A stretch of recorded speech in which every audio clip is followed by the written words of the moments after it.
ini saya akan menjelaskan tentang simulasi pralahir. Perkenalkan, nama saya Niken Galuh Kanjira, mahasiswi TG PAUD dari Universitas Muhammadiyah Jakarta. Simulasi pralahir atau prenatal simulation adalah proses memberikan rangsangan atau stimulasi kepada janin selama dalam kandungan untuk mendukung perkembangan fisik, emosional, dan mental bayi sejak dini. Pemberian simulasi pralahir sebaiknya dilakukan rutin setiap hari. Simulasi ini dilakukan dengan cara seperti berbicara dengan bayi, memperdengarkan musik, dan memberikan sentuhan lembut pada perut ibu. Tujuannya adalah untuk mempersiapkan bayi lahir dengan potensi perkembangan yang optimal dalam kandungan berusia 20 minggu. Janin mulai terstimulasi dan mendengar suara sekitar perut ibu.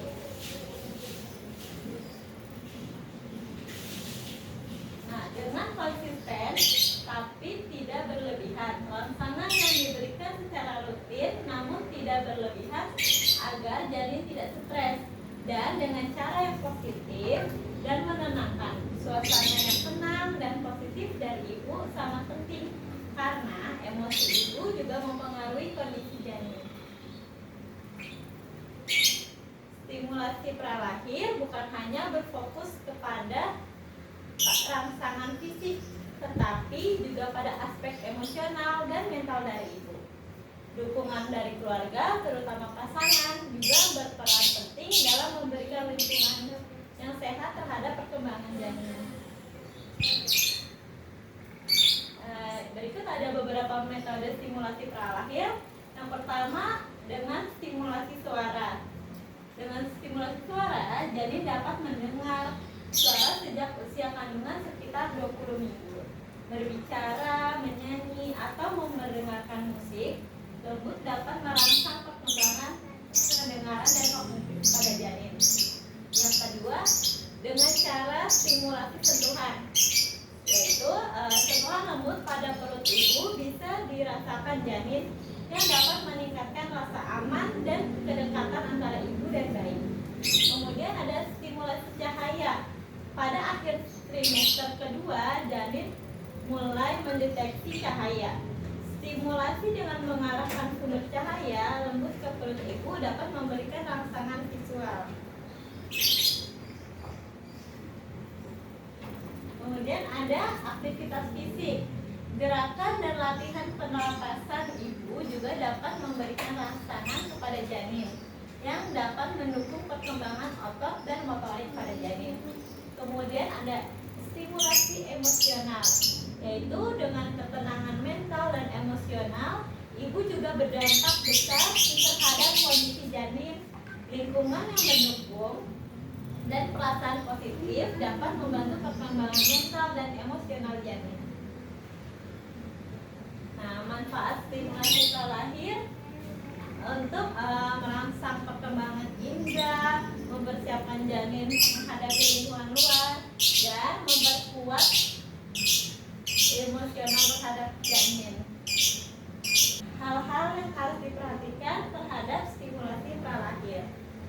Lakukan pembekalan dengan mengikuti program pendidikan pralahir agar dapat mempersiapkan dan stimulasi calon bayi dengan lebih baik. Lakukanlah stimulasi secara konsisten dan teratur agar hasilnya maksimal. Yang jelas, stimulasi yang berlebihan juga tidak baik. Kemudian, perhatikan asupan gizi makanan yang dikonsumsi oleh ibu. Lakukan olahraga secara teratur dan terukur tanpa harus melakukan aktivitas berlebihan. Kemudian, jangan lupa untuk senantiasa agar menjaga kondisi fisik dan psikis ibu karena akan mempengaruhi pertumbuhan terhadap janin. Jalanilah kehamilan dengan suasana yang menyenangkan. Kondisi ibu yang stres dan sebaliknya dapat mengganggu proses stimulasi.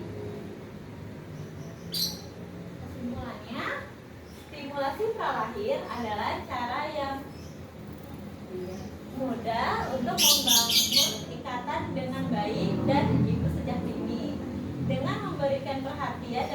kasih sayang, ibu dapat membantu anak tumbuh menjadi individu yang sehat dan cerdas. Nah, sekian presentasi dari saya. Apakah ibu ada yang mau bertanya di sini? Apa dampak stres pada ibu selama masa pralahir? Oh ya, baik, saya tanggung dulu ya ibu. Selanjutnya dari ibu lagi. Apakah janin dapat mendengar suara dari luar? Baik, terima kasih. Saya akan menjawab pertanyaan dari ibu. Apa dampak stres pada ibu selama masa pralahir? Stres dapat meningkatkan hormon kortisol dalam tubuh ibu yang dapat mempengaruhi perkembangan otak pada janin, meningkatkan resiko kelahiran secara prematur, berat badan lahir rendah, atau gangguan perilaku masa mendatang. Oleh karena itu, penting bagi ibu hamil untuk menjaga kesehatan mentalnya. Kemudian saya akan menjawab pertanyaan dari ibu. Apakah janin dapat mendengar suara dari luar rahim? Ya, janin mulai dapat mendengar pada usia kehamilan sekitar 18 sampai 25 minggu. Pada trimester ketiga, janin dapat merespon suara seperti detak jantung ibu, musik, atau suara orang tua. Ini membantu dalam membentuk hubungan awal dengan orang tua sebelum kelahiran. Oke, pertanyaan sudah terjawab semua. Saya akhiri presentasi dari saya. Terima kasih banyak ibu atas waktunya. Kurang lebihnya mohon maaf. Wassalamualaikum warahmatullahi wabarakatuh.